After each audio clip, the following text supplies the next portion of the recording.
Hi, everyone. Judge Andrew Napolitano here for Judging Freedom. Today is Monday, April 1st, 2024. In a moment, Alastair Crooke is here on Was the attack on the Moscow concert hall a turning point from which there is no return?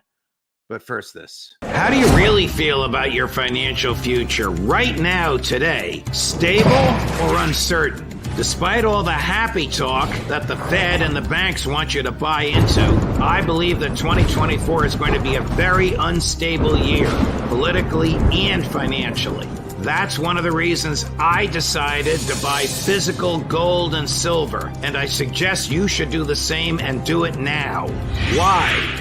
Because throughout times of economic uncertainty, gold and silver have rightly earned a reputation for stability. Owning precious metals has made me feel more stable, and it can do the same for you.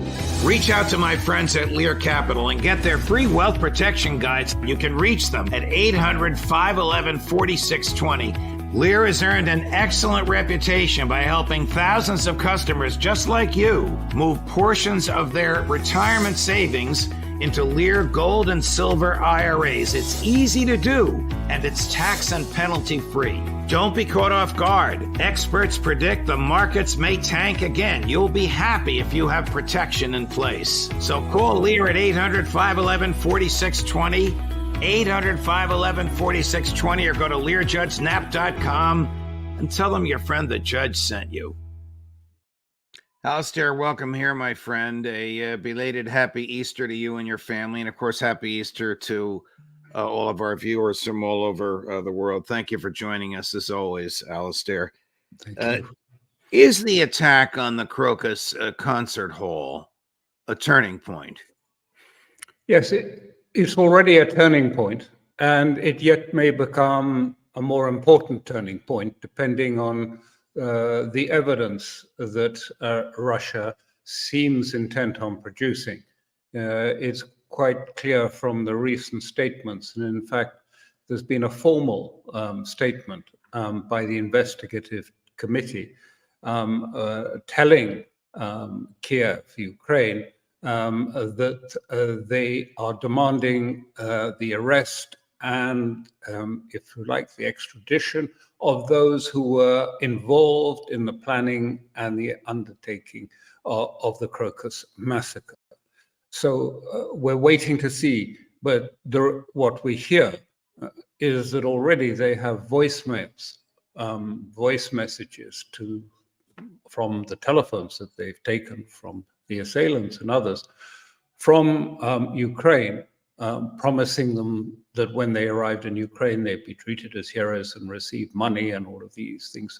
Well, at the moment, this is not, established. So let's be cautious and say it's looking very much, Patrushev, the national security advisor, said, very bluntly, he said, of course it's Ukraine. And so have the others. And they seem to have the evidence now. So that will change it again. But what do I mean by it's changed now? It's at a turning point. It's changed now because you can feel it. The attitude, I'm talking here about the Russian people, not about the leadership, but the Russian people have drawn a line on the sand with Ukraine. No more, going softly. It's going to be much more rigorous. And this applies not just to Ukraine, but what was quite clear in the aftermath of this, because Putin made it clear he thought that American and a European service was behind this, is that it's going to be much tougher. And we've already seen the results of that. By much tougher, he said, if any French troops come into Ukraine, we will treat that as an invasion, and we will regard them as legitimate targets for killing. And they've already, if you like, shown that they are serious about that. There's a defensive town, which the Russians were almost on the point of taking, Chasov Yar. And recently it was hit by a Zircon missile. That's one of the fastest, if you like, hypersonic missiles. It flies. Average speed is nearly 10 Mach 10. I mean, so you can't trace it or follow it. It's unstoppable. And they had a bunker there that was 6 stories deep. And they took out the entire bunker, and it seems there were senior NATO officers, including one Polish general. And his obituary has already been published in Poland. It says he died of natural causes. Well, I think it's pretty clear that he was one of the ones in this bunker. So, and we've had also Zircon missiles attacking the energy system and attacking near Lvov, near the Polish border, which is the crossing point in which NATO have their sort of facilities. I don't know exactly what has been hit, but they've certainly destroyed the airfield there, and they have destroyed parts of the energy system of Ukraine. So they're being very serious, and they've warned, if you like, Budanov, who's the head of the military intelligence in Ukraine. I mean, effectively, he's dead man walking. That he's on the list, and there will be others on the list.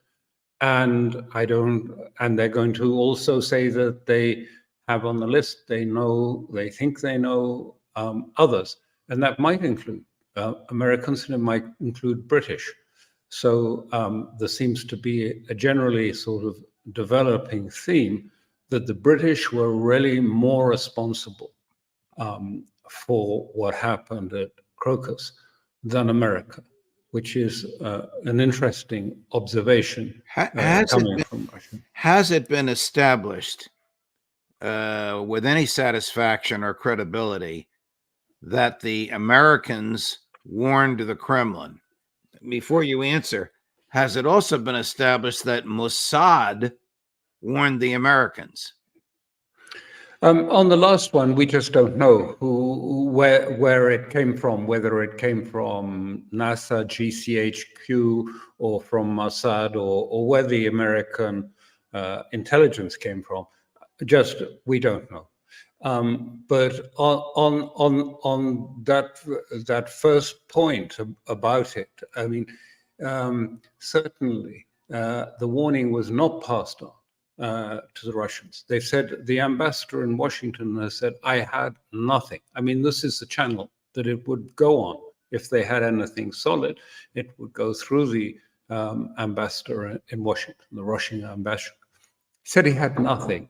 And that what he had, if anything, was very much, there was a sort of, at one time, a sort of general warning that ended after 48 hours, which would make it the 9th of March.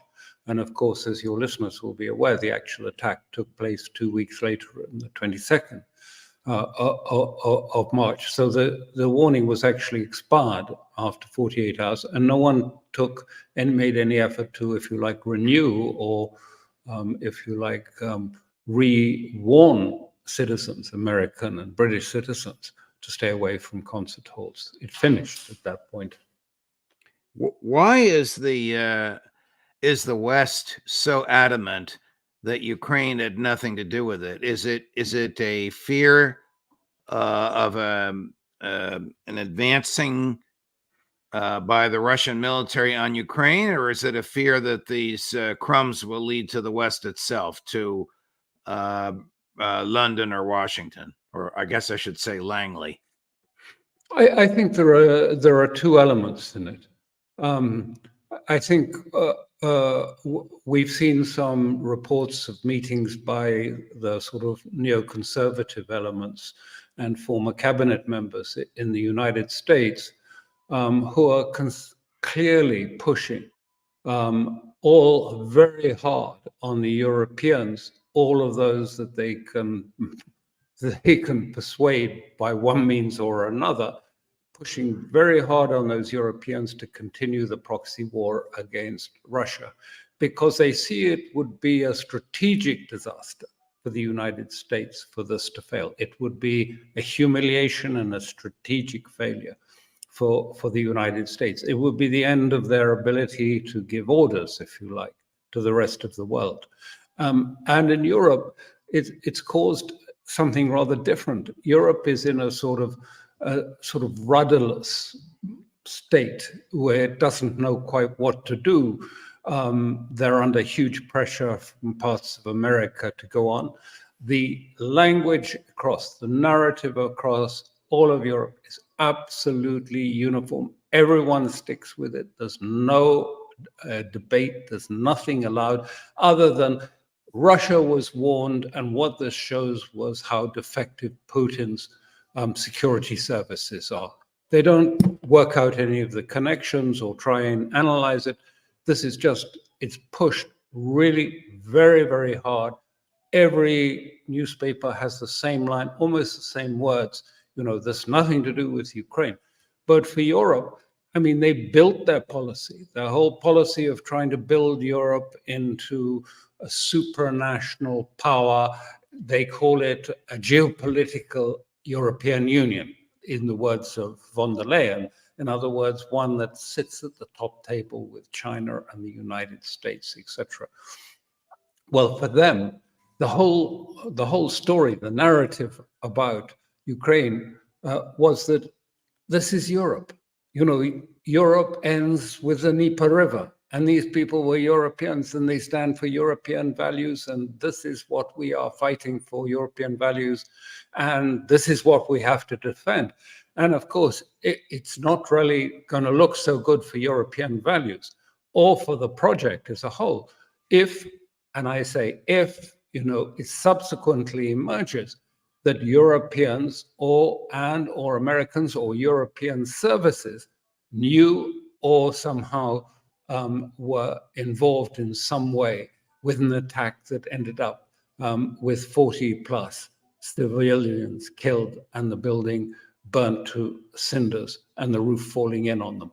It undermines the whole point. It makes Europe look weak, and it is also therefore bringing out this argument within Europe. Macron has said, well, maybe we should send missiles. The Tusk of Poland, the Prime Minister of Poland, says, we're in a pre-war situation. We need to prepare for a war with Russia, taking a very hard, the sort of extreme of the neocon line. But other states are saying, we don't want a war with Russia, and we don't want, and it's not practical to militarize ourselves and turn us into a sort of military state that can fight Russia, and we don't have the money for it either. So is Europe, are the elites in Europe still subservient to the United States, even though the president of the United States is arguably the weakest and most disengaged president in many years? Are the Europeans still subservient to the wishes of the U.S.? No, not to the US, but to the CIA and to the deep state. Yes, many of them are recruited and paid for by the CIA and are effectively their tools. And they have a huge influence across the media and in parliament and in other places. It's not entirely that, of course, because, you know, there are many Europeans that are inherently Atlanticists, shall we say. And, you know, if they're given a choice of moving closer to Russia or to the United States, they would say, well, obviously we want to be closer to the United States. But the point about this is, and the point about why it's so controversial, is that leaves Europe as a vassal of the United States. All Macron's talk about autonomy, strategic autonomy for Europe, sitting at the top table with Russia and China and America deciding the geopolitical future of the world, tumbles down and crashes on the floor. And with it, their effort to try and elevate Europe from being a collection of sovereign states to give up their sovereignty and to move it up to a transnational level, which is Brussels, Davos, the liberal, if you like, globalist level. And many people in Europe are opposed to that. What happens when the West realizes that Ukraine has lost or is crumbling or can't withstand the Russian onslaught any longer? Do they begin an asymmetric warfare on Moscow? Is there a plan B? No, there's no plan B. I mean, the asymmetrical warfare that Victoria Nuland talked about before she left office, and she said, she was there and she talked to Budanov, who is the head of military intelligence and the man who's been behind many of these things, the killing of Daria Dugin and others. And he said, well, and he came out and he said, yes, we're going deeper and ever deeper into Russia, asymmetrical war. But I just want to make clear that, I don't see this as asymmetrical war. I see this as pure terrorism of Western states turning to killing civilians, because none of these efforts, they started slowly. They've been gathering more steam. It started with a few drones being fired into Crimea, then missiles, then it was invasions into Russia, then it was attacks on refineries, and finally Crocus. And it's not asymmetry warfare because it does nothing to the military. I mean, it's not defeating Russia militarily. It is designed simply to upset, destabilize the Russian civil population, and they hope make them question Putin and his competence. I mean, it's all about, this is Moscow too after the Maidan revolution in Kiev, the Maidan coup, and now they wanted the coup in Moscow to be the follow-up. And so this is, we call it asymmetrical warfare, but it's a misnomer. This is just simply attacking civilian infrastructure, civilian people, in the hope that it will undermine the legitimacy of the president. But we've just had the elections, and we saw what happened. Nearly 80% voted for him, and there was a huge turnout, record turnout of the electorate in Europe as well as in Russia itself. It wasn't a fake election. Is there a belief that Russia will change its military tactics in Ukraine from and after Crocus? Yes, it does. Become more aggressive, or will Putin continue the slow, methodical, surgical targeting of military targets only? It's already changed, and I think we can see some of the contours of that. There has been a very clear element. First of all, there've been about 3 or 4 major missile attacks on the energy system. This time, not the distribution of energy, but on the production of energy, right down from Lvov, right across, and also things like the gas storage facilities, which is going to hurt Europe, by the way. This is if you like, demilitarization of Europe, not just of Ukraine. Yes, but they've, as I say, also, been very clear in attacking decision-making centers. Whether or not NATO are embedded in them, it doesn't even matter any longer. This is a change that's already happened. Like I mentioned, the bunker in Chasiv Yar, but also the SBU headquarters in Kiev and the GUR headquarters. All of these have been hit by missiles. But what looks like it is not a sort of big, if you like, offensive military, tanks and troops on the ground. It's still too early for that, possibly in one sense. It's still the muddy season in Kiev, right? This famous black mud. It's almost ending. In April, it'll be gone. But what you're seeing is all of these towns that are left. There were no proper defensive lines after Avdiivka fell, and so the Ukrainian troops are more or less in the fields and dug in the ground in the mud there. And one after the other, these towns are just falling and falling, and soon they will be back to the Dnieper. And then that seems to be the purpose. They've taken out the electricity for the big city of Kharkov. And the aim is that, civilians will have to leave after a few days. There's no heating, no gas, no electricity. They want people out of the way of conflict. They don't want, civilians to be used or be in the middle of this conflict, the Russians. And then eventually, we come to the point, will they destroy the bridges across the Dnieper, which they've carefully left intact? But then you'll have the Ukrainian forces on the wrong side of the river with the bridges cut and logistics almost impossible. And they will be encircled, and they will either have to give up or they will be destroyed. So, we are moving to another stage. And what is so clear is that with these bombs, I'm sorry to say this because it gives me no pleasure, but the casualties are going up enormously on the Ukrainian side. They're using these big guided bombs, and the casualties are very, very heavy. They don't have proper defensive lines, and the casualties have gone up, by some estimates, by about 4 times what they were earlier.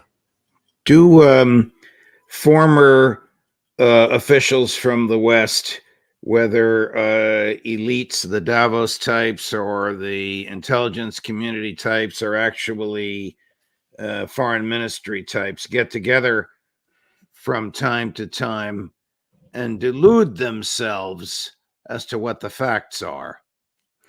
Very clearly. And I mentioned that there was this meeting that had taken place, that was reported by David Goldman, where there were about a number, I think about 12 former cabinet members. Then there were people from the think tanks and officials, ex-officials. It was bizarre because they were saying the narrative that Russia is weak, it's economically failing. And others were saying, that's nonsense. And they admit it's nonsense, but they just don't, the facts didn't matter. The fact was they want Russia to be weakened, and they want the proxy war to continue to hurt Russia. And this is why I say it's so, this is why I said it's such a crucial point that we're coming to, because, they don't have the means to do it in conventional terms. The Ukrainian army is collapsing, crumbling from the outside inwards. There's no doubt about that. They don't have ammunition, they don't have weapons, they don't have the manpower to go on fighting. And this is why village after village, town is slowly being defeated up to the river Dnieper and beyond. And so they know this, but they can't move on. And I just want to say that because it's the same in Israel. It's the same in the Ukraine. There is a parallel here. The West has stuck with doctrines and dogmas from the Second World War and doesn't move on and doesn't really change its doctrine. It's still, in many ways, and look at what we're seeing in Gaza, it's still Dresden, it's still Hiroshima. How do we sear the consciousness of the Palestinians? By having a psychological defeat that makes them docile and ready to deal and accept Israel. This has been happening for some years. And in the same way in the Ukraine, we were fighting, the West was fighting what we call, this was set up for colonial wars. Colonial wars that the West was fighting and the British and the French were fighting elsewhere. What do you have? You don't try and understand the enemy. You don't understand the tactics that the enemy uses. You don't try and get into his mind and see what his objectives are, whether it's Russia or whether it's Houthis, because you say, it's Russian propaganda. We don't pay any attention to what Putin says. Then you go on the Houthis and they're just barefooted tribesmen. We don't take any account of that. So we get stuck in old ways of strategy, and we don't realize that there's been 2 military revolutions taking place. One in the Middle East, where there's a complete revolution of military strategy and thinking, underground, new missiles, cheap drones, cruise missiles, a different approach to war. And in Russia, they've done it in a different way. They've gone back to conventional principles to override the Western way of war, which is about confronting, if you like, a terrorist movement or a rebel movement, massive firepower. You go in, call in the aircraft, crash everything down, then you withdraw, but you don't have a strategy. You don't have an understanding of what the war's about. You don't have an understanding of why this war is being fought and therefore how you should fight it. Instead, we just go back to these old remedies we've done for so long. This is just like, a colonial war that Britain and France has fought elsewhere. It's not the whole thing. The Russians changed the paradigm. And in the Middle East, the resistance groups are changing the paradigm. And the conventional thought is, they can't win because we have better, more sophisticated weapons, and we have, we're much stronger and we're a bigger force, and therefore, all these resistance groups, this is just nonsense. We don't have to take it seriously. We don't have to understand them. We don't have to understand that actually what we're doing in Gaza is actually radicalizing the next generation of resistance members and fighters. We ignore all that and we go on and we think that, now America's now giving a lot of big bombs to Israel, 2-ton and 1-ton bombs, along with many aircraft, and it's clearly geared for Lebanon. And we will see Rafah, and then we will see Lebanon, and it's still the same narrative coming out of Israel, which is a European American narrative. You bomb them enough, then like at the end of the Second World War, and the Japanese became totally, if you like, docile and pro-American as a consequence of having their consciousness seared by the end of the war. You have drawn some parallels between the war in Ukraine and the war in Gaza. Before we go, a couple of questions for you about Gaza. Over the weekend, Prime Minister Netanyahu had surgery which required general anesthesia, which required him to sign over the powers of his office, just as the American president would, for a limited period of time. While he was having the surgery, tens of thousands of Israelis demonstrated at his home, calling for his resignation for a variety of reasons: the corruption charges, the fact that October 7th happened, the fact that most of the hostages still haven't come back. Is that the type of demonstration likely fomented by MI6 and CIA, or is that the type of spontaneity that we haven't seen in Israeli street demonstrations since October 7th? Firstly, let me just say about the operation, because people might think there's something more profound happening. It was a simple hernia operation, right? Which is, it takes about half an hour to complete, but you do it under anesthetic. So technically, he had to hand over, if you like, for half an hour to someone else. But after that operation, you just come out and you go home. You don't even stay in hospital for it. It's a very simple surgical operation. I don't think it'll have a big impact. Now, the protest, yes, but the point is, some of them will be genuine, some of them will be spontaneous, and by people who are seriously concerned about the direction of travel of Israel. It's not a surprise they should be concerned about it. But the point is that for the right, for Netanyahu, he will see this again as an attempt to remove him of office, just as Clinton, he believes, removed him, managed to ensure his election defeat in 1990, I think it was. So he believes that, because this is why he has adopted this very antagonistic approach to Biden.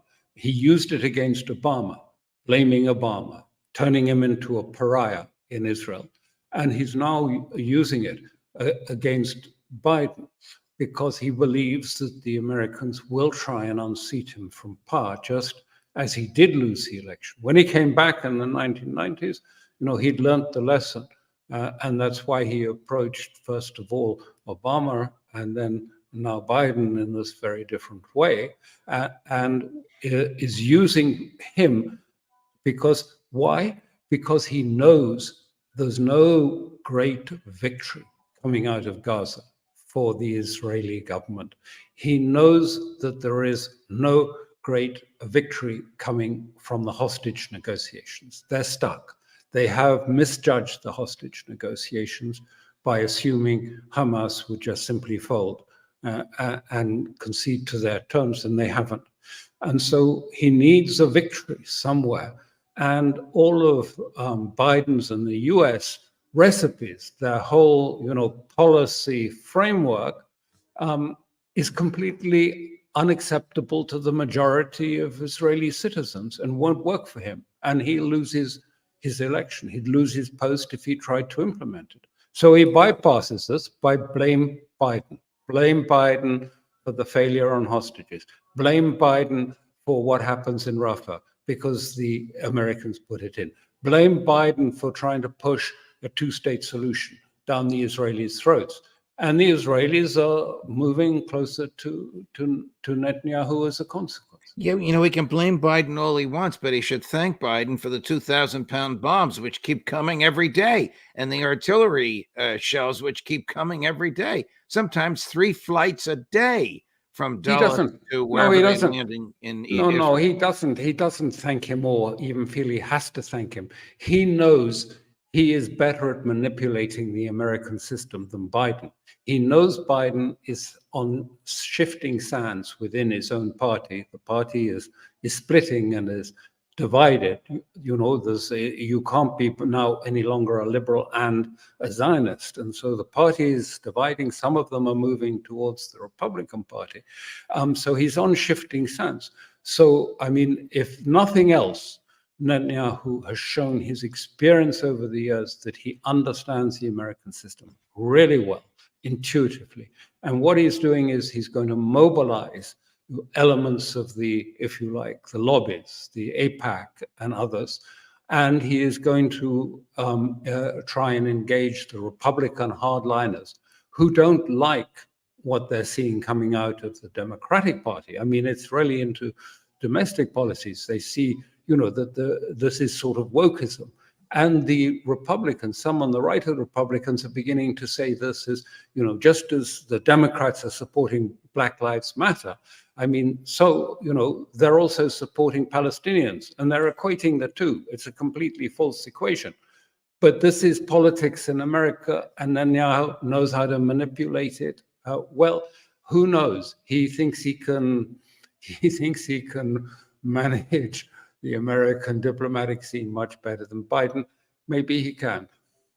Well, Alastair, thank you very much. 2 very gifted and brilliant analyses of what's happening in Ukraine and Europe and Russia and now in Israel and Gaza. All my best to you and your family this week. I know today's a holiday in Europe. We're back to work here in the U.S., but thank you very much. We look forward to seeing you again soon.